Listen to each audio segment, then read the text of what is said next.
The passenger or officer in the front seat of the ambulance was our chaplain and member, Father Jim Bowman, and the first thing that I remember before I even looked out the window was him utter an expletive, and I figured if a priest was uttering an expletive, we had something substantially more than a Piper Cub down in Cove Neck. 6-7 headquarters, request multiple ambulances. Be advised, it is commercial aircraft 747, passengers on board. All units stand by. Be advised, the fire department has been notified for a disaster procedure.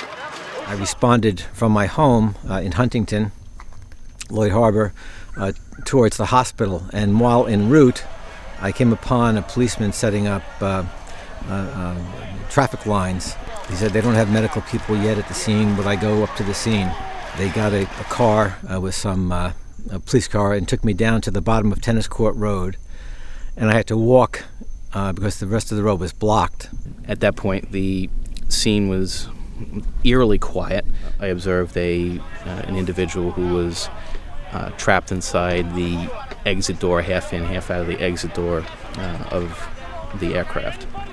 And from that point on, we realized that we had both survivors and deceased people on this aircraft. We had no idea how many at that point. We set up small teams on the front lawn, and each team would take care of one patient or thereabouts, depending. And as I would go up and down the line, and we'd triage the patients for priority based on the severity of their injuries. This was an operation that went through the night into the morning, removing these patients. Majority of the patients were removed by ground. Some were also removed by helicopter. And the hospitals in the area were put on alert, obviously, that they were going to be receiving a much larger than usual number of patients at the same time.